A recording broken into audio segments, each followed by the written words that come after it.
ఇప్పుడు పండగ సాయన్న జయంతి సందర్భంగా అన్న మహబూబ్ నగర్ నుంచి ఇన్వైట్ చేయడానికి వచ్చినారు. ఒక్కసారి పోస్టర్ లాంచ్ చేసి ముగింపుగా నేను 2 ముక్కలు మాట్లాడి ఈ రౌండ్ టేబుల్ సమావేశాన్ని ముగించుకుందాం. ఒక్కసారి పండగ సాయన్న పోస్టర్ని రిలీజ్ చేసుకుందాం అందరం. 17 జూలై నాడే ప్రెస్ మిత్రులు అక్కడే ఉండండి అన్న, దయచేసి మీకు వీడియో ఇచ్చేసి. పండగ సాయన్న జయంతి కూడా మెల్ల మెల్ల మెల్ల మెల్ల మెల్ల మెల్ల మెల్ల అందరికి ఇవ్వండి. పండగ సాయన్న జయంతి కూడా మనం ఏదైతే రైల్ రోకో అనుకున్నామో అదే రోజు రావడం చాలా సంతోషం.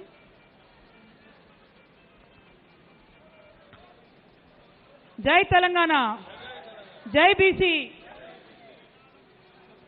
జోహార్ పండగ సాయన్నకు, జోహార్ పండగ సాయన్నకు, జై తెలంగాణ, జై బీసీ, జై పూలే. అందరికీ నమస్కారం. ఈరోజు మెదక్ జిల్లాలో బీసీ రౌండ్ టేబుల్ సమావేశం యునైటెడ్ పూలే ఫ్రంట్ తెలంగాణ జాగృతి ఆధ్వర్యంలో నిర్వహిస్తున్నటువంటి సమావేశానికి ఇంత పెద్ద ఎత్తున హాజరైనటువంటి బీసీ కుల బాంధవులందరికీ కూడా పేరు పేరున హృదయపూర్వకంగా నమస్కారాలు తెలియజేస్తా ఉన్నాను.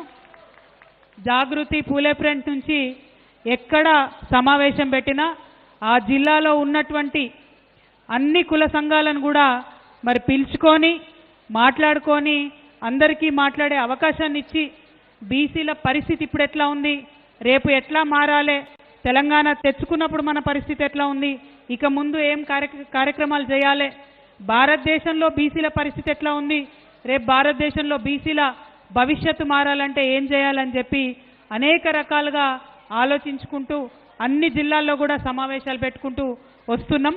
మరి సమావేశం పెట్టుడంటే ఏదో మీదికి హైదరాబాద్కి వెళ్ళి వచ్చిన 2-3 మాట్లాడిపోవుడు కాకుండా జిల్లాల్లో ఉండేటటువంటి వారందరినీ కూడా మాట్లాడించి మీ అభిప్రాయాలన్నింటినీ కూడా సేకరించి ఇవే అభిప్రాయాలని అవసరమైన చోట అవసరమైన సందర్భంలో వినిపించే విధంగా బీసీల గొంతుకగా యునైటెడ్ పూలే ఫ్రంట్ మరియు తెలంగాణ జాగృతి పనిచేస్తుందని చెప్పి మీ అందరికి కూడా నేను సంతోషంగా తెలియజేస్తా ఉన్నాను. మరి ఇవాళ మనందరికీ తెలిసిందే, గత 2 సంవత్సరాల కాలంగా బీసీ బిల్లు ప్రవేశపెట్టాలి, కామారెడ్డి డిక్లరేషన్లో కాంగ్రెస్ ప్రభుత్వం ఏదైతే బీసీలకు 42% రిజర్వేషన్ ఇస్తామని చెప్పిండ్రో అది సాధించుకునే వరకు వదిలిపెట్టమని చెప్పి మరి గత 2 సంవత్సరాలుగా నిరంతరం కూడా ఇక్కడ ఉన్నటువంటి సభ్యులందరం కూడా కృషి చేస్తున్న విషయం మీ అందరికీ తెలిసిందే.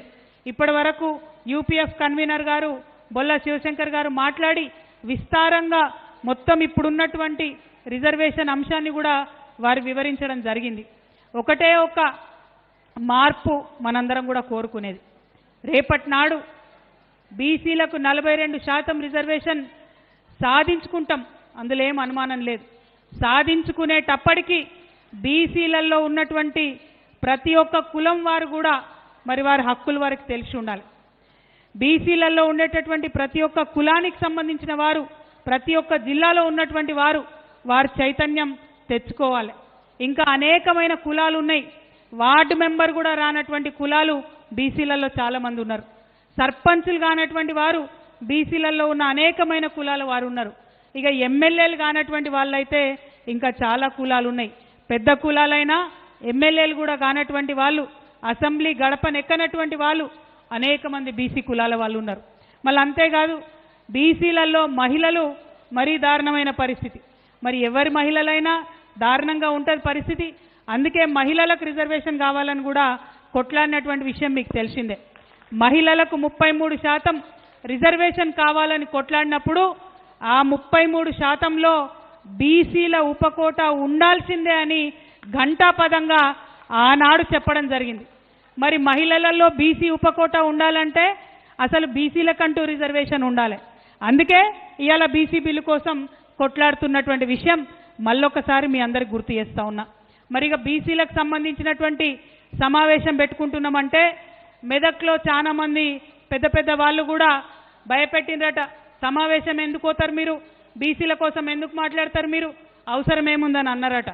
వాళ్ళు అట్లా అడుగుతున్నారంటేనే భయపడుతున్నారని అర్థం. వాళ్ళు అట్లా భయపడుతున్నారంటే మనం ఖచ్చితంగా సమావేశం పెట్టుకోవాలని అర్థం. సమావేశం పెట్టుకొని మన హక్కుల కోసం మాట్లాడాలని అర్థం. అందులో మరి 1-2 కులాలు కాదు, బీసీలలో ఉన్నటువంటి అన్ని కులాలను కూడా చైతన్యం చేసుకోవాలి, జాగృతం చేసుకోవాల్సినటువంటి అవసరం మనందరి మీద కూడా ఉన్నది. మెదక్ జిల్లాలో ఉన్నటువంటి బీసీ నాయకులందరికీ కూడా నేను పేరున విజ్ఞప్తి చేస్తా ఉన్నా, ఇది రాజకీయ వేదిక కాదు, ఇది మానవ హక్కుల వేదిక. బీసీల హక్కులు సాధించడంలో మానవ హక్కులు దాగిలేవా అని నేను అడుగుతా ఉన్నా. ఇవాళ 100 మంది ఉంటే 56 మంది అందులో బీసీలే ఉన్నారు. మరి 56% సంబంధించినటువంటి ప్రజానీకం యొక్క హక్కుల్ని కోరుతా ఉంటే అది మానవ హక్కుల విషయం కాదా, అది ప్రజా హక్కుల విషయం కాదా అని ఈ సందర్భంగా మీ అందరినీ కూడా నేను మనవి చేస్తా ఉన్నా. బీసీలలో ఉండేటటువంటి మేధావులను, విద్యార్థులను, ఆడబిడ్డలను నేను హృదయపూర్వకంగా విజ్ఞప్తి చేస్తా ఉన్నా. ఇప్పుడు మాట్లాడాల్సినటువంటి సందర్భం వచ్చింది. మాట్లాడే సందర్భంలో ఖచ్చితంగా నోరు విప్పి మనందరం మాట్లాడాలి. ఒక కథ చెప్తుంటే మీ తెలంగాణ ఉద్యమంలో మనం, ఏం కథ అది? ఒక ఆయన ఉంటాడట, ఆయన బయటకు పోయిండు, పని చేసుకున్నాడు, ఇంటికి వస్తున్న సందర్భంలో బజార్లకెళ్ళి వస్తుంటే అక్కడ మంచి రంగురంగుల చిలుకలు ఉన్నాయట. ఆయన ఒక దగ్గరికి పోయిండు, పోయి ఏం చేసిండు, ఒక మంచి అందంగా ఉన్న చిలుకను చూసి దీని ధర ఎంత చెప్పవయా అన్నాడట. ఆయన బాగా ఎక్కువ ధర చెప్పిండట. అరే గంతగానం చెప్తున్నావు, వేరే చిలుకలు తక్కువ ధర ఉందంటే ఇది ప్రత్యేకమైన చిలుక, ఇది మాట్లాడే చిలుక, మీరు ఇంటికి తీసుకుపోండి చాలా బాగుంటుందని చెప్పిండట. అంటే సరే ఆయన మాట్లాడే చిలుకనట అని చెప్పి దానికి బాగా ధర పెట్టి కొని ఇంటికి తీసుకొచ్చి వాళ్ళ ఆవిడకి ఇంట్లో చేతిలో పెట్టి నేను ఇప్పుడే వస్తా అని చెప్పి ఆయన పొద్దంతా పని చేసి వచ్చిండు. స్నానం గీనం చేసి వద్దామని ఆయన పోయిండు. ఆయన స్నానం చేసి వచ్చి భోజనం చేద్దామని కూర్చునే వరకు మంచిగా గుమగుమలాడేటటువంటి కూర వాళ్ళ ఆవిడ సిద్ధం చేసి పెట్టిందట. తిందామని చూసుకుంటా, అవునమ్మా ఏమాయే మరి నేను చిలుక ఇస్తే కదా ఏది అని అడిగిండట. ఏదేందంట వెందయ్యా, ఇగో గుమగుమలాడుతుంది కదా చిలుకను కోర్చి పెట్టి వండినా అని అన్నదట. అయ్యో గట్లెట్లా వండినవమ్మా, అది మాట్లాడే చిలుక కదా అన్నాడట. అరే నువ్వు భలే ఉన్నవయ్యా, భలే చెప్తావు, మాట్లాడే చిలుక అయితే నేను దాన్ని పంజరంలోకి వెళ్ళి బయటకు తీసినప్పుడు మాట్లాడాలి, అంతేనా? పంజరంలోకి వెళ్ళి బయటకు తీసి రెక్కలు ఇరిసి గొంతు మీద కత్తి పెట్టినప్పుడు మాట్లాడాలి. మరి పోనీ గొంతు మీద కత్తి పెట్టి నేను బరబర కోసేటప్పుడన్నా మాట్లాడాలి. అది ఎప్పుడు మాట్లాడకపోయి అది మాట్లాడుతుందని నాకేం తెలుసు అని ఆమె అన్నదట. అవునా కాదా? మరి నిజంగానే మాట్లాడే చిలుక అయితే ఎప్పుడో ఒకసారి మాట్లాడాలి. ఇక బీసీల పరిస్థితి కూడా గట్లే ఉంది. ఇవాళ మాట్లాడకపోతే మన పరిస్థితి కూడా చిలుక పరిస్థితే అవుతుంది. ఎవరు అడగకపోతే, అడగాల్సిన సమయంలో అడగకపోతే తీరని నష్టం చరిత్రలో జరిగేటటువంటి పరిస్థితి ఉన్నది. మనం కొట్లాడితే, మనం ఎంటబడితే కామారెడ్డి డిక్లరేషన్ ఏదైతే 42% పెట్టినరో ఆ బిల్లు ఇవాళ అసెంబ్లీలో వచ్చింది. ఆనాడు అసెంబ్లీలో బిల్లు పెడతామని మాట్లాడితే ఇక్కడే ఇదే జాగృతి వాళ్ళు, ఇదే యునైటెడ్ పూలే ఫ్రంట్ వాళ్ళం ఆ రోజు ఏమన్నాం, ఒక్క బిల్లు పెడితే ఎవరన్నా కోర్టుకు పోతే బిల్లు ఎగిరిపోతుంది, 3 బిల్లులు పెట్టాలని అడిగినాం. రాజకీయాలకు వేరే బిల్లు పెట్టాలి, విద్యకు వేరే బిల్లు పెట్టాలి, ఉద్యోగాలకు వేరే బిల్లు పెట్టాలని అడిగినాం. అడిగితే అప్పుడు చాలా మంది మేధావులు నవ్వినరు, అవి ఒకటి కాదట 3 బిల్లు పెట్టాలన్నట, వీళ్ళు ఏం మాట్లాడుతున్నారు అన్నారు. కానీ గవర్నమెంట్లో ఉన్నోళ్ళు, ఆఫీసర్లు, ఎమ్మెల్యేలు అందరు ఆలోచన చేసి ఒక్కటి కాదు ఖచ్చితంగా 2 అయితే పెట్టాలని చెప్పి 2 బిల్లులు అసెంబ్లీలో పెట్టిరు. అంటే సరైన సమయంలో జాగృతి మాట్లాడింది కాబట్టి, సరైన సమయంలో యునైటెడ్ పూలే ఫ్రంట్ మాట్లాడింది కాబట్టి ఇవాళ ఒకటి కాదు అసెంబ్లీలో 2 బిల్లులు పెట్టుకున్నాం. అందుకే ఇక్కడికి వచ్చినటువంటి బీసీ బంధువులందరూ కూడా నేను విజ్ఞప్తి చేస్తున్నా, ఇప్పుడు మాట్లాడాలి, ఖచ్చితంగా మాట్లాడే సమయం వచ్చింది. మేము హైదరాబాద్లో మాట్లాడితే కుదరదు, మెదక్లో ఉన్న బీసీలు మాట్లాడాలి. మెదక్లో మాట్లాడితే కుదరదు, సిద్దిపేటలో ఉన్నవాళ్ళు, సంగారెడ్డిలో ఉన్నవాళ్ళు, నర్సాపూర్లో ఉన్నవాళ్ళు, మెదక్ జిల్లాలో ఉన్న అన్ని చోట్ల కూడా బీసీ బిల్లు గురించి మాట్లాడాలి. ఎందుకోసం మాట్లాడాలి? మనం కొట్లాడితే 2 బిల్లులు పెట్టిండ్రు, అసెంబ్లీలో పాస్ చేసినాం, కౌన్సిల్లో పాస్ చేసినాం. వాటిని తీసుకుపోయి ఏం చేసిండ్రు, ఢిల్లీకి పంపించారు. ఢిల్లీకి పంపించి కాంగ్రెస్ వాళ్ళు చేతులు దులుపుకున్నారు. ఇక బిల్లు ఢిల్లీకి అయితే పంపినాం, మాకు సంబంధం లేదంటారు.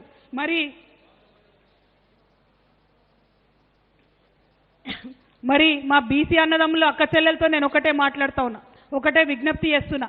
మరి ఢిల్లీకి బిల్లు పంపినాం, మాకు సంబంధం లేదంటే మనం చూసుకుంటా ఊరుకుందామా? ఆనాడు తెలంగాణ ఉద్యమంలో కూడా ఢిల్లీతే ఉండాలి, మాకు సంబంధం లేదని ఇక్కడ నాయకులు అన్నారు. ఆనాడు చూసుకుంటా ఊరుకున్నామా మనం? ఊరూరా బయలుదేరి ఉద్యమం చేస్తే తెలంగాణ వచ్చింది. ఇవాళ గట్లనే ఊరూరా బీసీలు చైతన్యవంతమై ఉద్యమం చేస్తేనే ఖచ్చితంగా బీసీ బిల్లు వస్తుంది. ఇవాళ మెదక్ ఎంపీ ఉన్నాడు, ఇక్కడ బీజేపీ ఎంపీ ఉన్నాడు రఘునందన్ రావు. ఒక్కనాడన్నా మాట్లాడిండా బీసీ బిల్లు గురించి? ఒక్కటంటే ఒక్కనాడన్నా మాట్లాడిండా? మరి ఎందుకు మాట్లాడాడు? మీ ఓట్లే వేసిరు కదా, మన బీసీలే పోయి వేసిరు కదా. మన బీసీల ఓట్లు లేకుండా మెదక్ ఎంపీ ఇవాళ పార్లమెంట్లో ఉన్నాడా? ఈ విషయం దయచేసి అడగాలి. ఎక్కడికి వచ్చినా మన మీడియాలో ఉన్న బీసీ మిత్రులను కూడా నేను కోరుతున్నా, రఘునందన్ రావు గారు రేపు మెదక్కి వచ్చి ప్రెస్ మీట్ పెడితే ఇట్లా జాగృతి వాళ్ళు అడిగినరు, మరి బీసీ బిల్లు మీద మీ స్టాండ్ ఏంటిది? ఇక్కడి నుంచి పాస్ అయి అక్కడికి పోయింది బిల్లు, రాష్ట్రపతి గారి దగ్గర ఉన్నది, ఎందుకోసం బీజేపీ ప్రభుత్వం బీసీ బిల్లుకు మద్దతు ఇస్తలేదని చెప్పి దయచేసి ఎంపీ గారిని ప్రశ్నించవలసిందిగా నేను మీడియా మిత్రులు కోరుతున్నా. అట్లనే ఇక్కడ ఉన్న అన్నదమ్ములందరూ కూడా దయచేసి ఖచ్చితంగా వారిని అడగాలి. ఏమొస్తుంది బీసీ బిల్లు వస్తే? మన పిల్లలకు ఎక్కువ ఉద్యోగాలు వస్తాయి. ఏమొస్తుంది బీసీ బిల్లు వస్తే? మన అన్నదమ్ములకు రాజకీయంగా ఎక్కువ అవకాశాలు వస్తాయి. ఏమొస్తుంది బీసీ బిల్లు వస్తే? మనకు ఊరూరికి గ్రామ గ్రామానికి బీసీలకు ఎక్కువ నిధులు వస్తాయి, మంచి అవకాశాలు వస్తాయి, జీవితం మారిపోయేటటువంటి పరిస్థితి ఉంటుంది. కాబట్టి ఖచ్చితంగా కొట్లాడాలి. ఎస్సీ ఎస్టీలకు మీకు తెలుసు మొదటి నుంచి రాజ్యాంగంలో హక్కులు ఉన్నాయి కాబట్టి ఇష్టమున్నా లేకున్నా చచ్చినట్టు ఎమ్మెల్యేలుగా ఎంపీలుగా ఎస్సీలను ఎస్టీలను గెలిపించుకుంటున్నారు, అవునా కాదు? మరి బీసీలకు ఎందుకు రావు అవకాశాలు? ఒక్కసారి దయచేసి అందరూ కూడా ఆలోచించాలి. నిన్నగాక మొన్న కాంగ్రెస్ ప్రభుత్వంలో కులగణన అని చేసిండ్రు, మేము మొత్తం లెక్క పెట్టినామని చెప్పిండ్రు.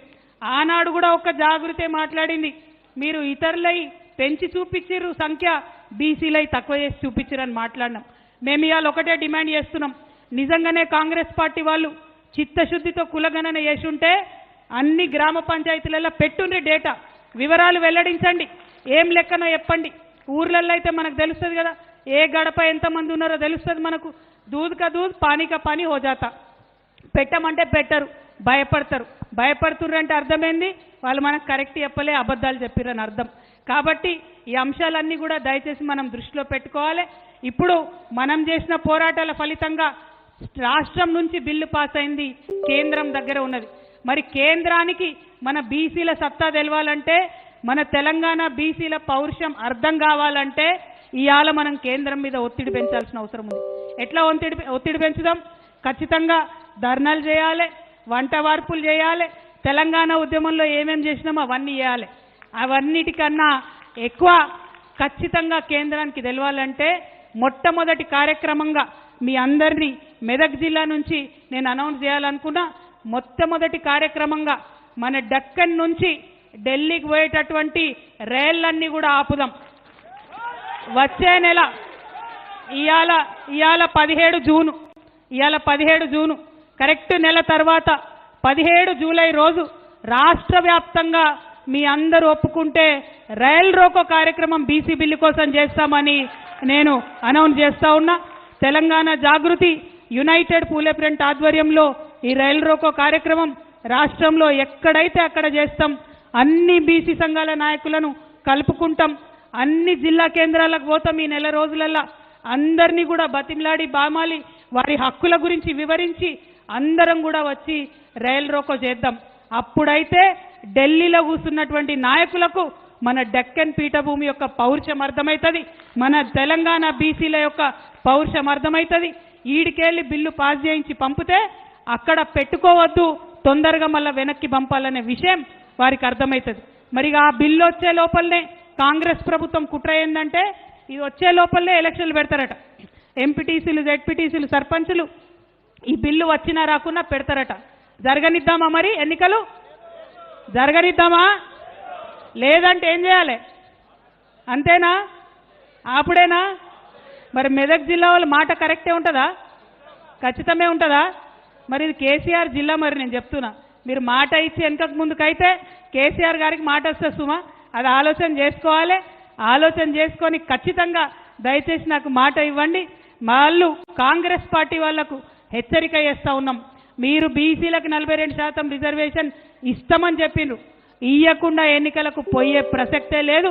పోయేటటువంటి కుట్రలు చేస్తే ప్రజా ఉద్యమాలు తప్పకుండా నిర్మాణం చేస్తామని ఈ సందర్భంగా తెలియజేస్తున్నాం.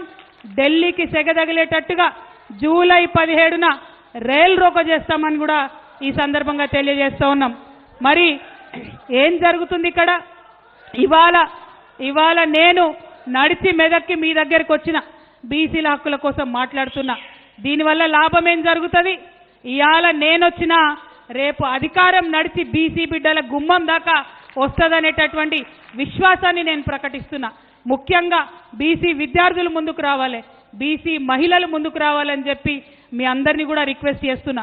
ఏ సభకు అయినా ఇగో తెల్లంగిలు వేసుకొని మా అన్నలే కనబడతారు, కానీ మెదక్లో మాత్రం మంచిగా బతుకమ్మల లెక్క రంగురంగుల చీరలు కట్టుకొని మా ఆడబిడ్డలు ఉన్నారు.